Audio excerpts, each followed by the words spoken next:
As we saw in the last video, a file or folder has a set of permissions associated with it. These permissions define which users can do what to that particular file or folder. This is significant because in a Unix-based system, you can not only have more than one user, but you can have more than one logged in user at one time. The permission string we saw before looked a little something like this.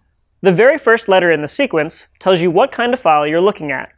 If it's a dash, this means it's a normal file. This is followed by a set of 9 letters and dashes. Each set of 3 letters defines the permissions for a certain type of user. The first set of 3 defines the permissions for the owner of that file. Then, the next set of 3 defines the permissions for the group owner of the file. And then finally, the last set of 3 defines the permissions for everybody else. As you can see, it always goes RWX. The R stands for read permissions, the W stands for write permissions, and the X stands for executable permissions if it's an executable file. At each of these slots, if you see a letter, that means you do have permission to do that thing.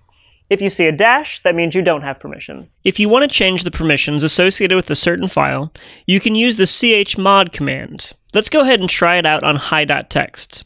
Instead of its current permissions, let's make it so that the owner can read and write but not execute, and everyone else can't do anything. To do so, we would just do chmod, and then we would give it the number 600, and then we give it the name hi.txt.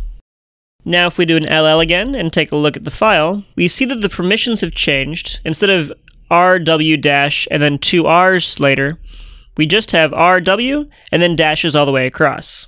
So as I said earlier, this does mean that the owner can read and write, it can't execute, and then nobody else can do anything else.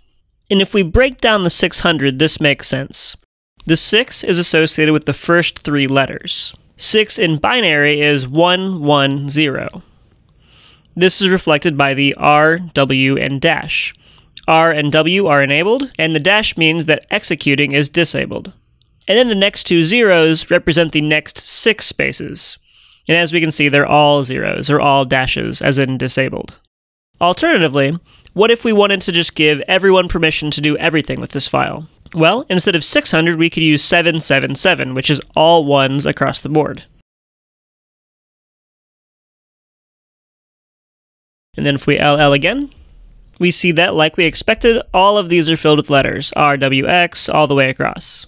And as you can also see, the 2 hard links always change. So if you apply new permissions to one, they'll be reflected in the other, like you'd expect. Now, allowing everyone to have full permissions on a file is not always the best idea, so let's put this back to 600. Now, let's say we want to change the owner of this file. Right now it's Luke Parham, but what if we wanted to just make root the owner of this file? Well, to do that, we can use the chown command. In this case, we'll say chown, give it the new owner name, and then hi.txt again. And we actually see that this is not permitted. It looks like the Luke Parham user on this machine doesn't have permissions to change the owner, but when you don't have permission to do things, if you're an admin on the machine, you can use a command called sudo, and that will allow you to enter your password and get around these restrictions. Let's go ahead and do that. We'll do sudo chown root hi.txt. We'll just enter my password real quick. And now if we do another ll, we see that the owner is now root instead of me. Since I no longer have permission to read, write, or execute this file, I pretty much can't do anything to it. So we can try and cat it, cat hi.txt, and permission denied. I'm not allowed to look at it, I can't edit it, I can't do anything with this file. Now, like I said, I am an admin, so I can break out the sudo again. We can do that real quick. Sudo cat hi.txt, and it is empty, but it did work. It didn't deny me permission.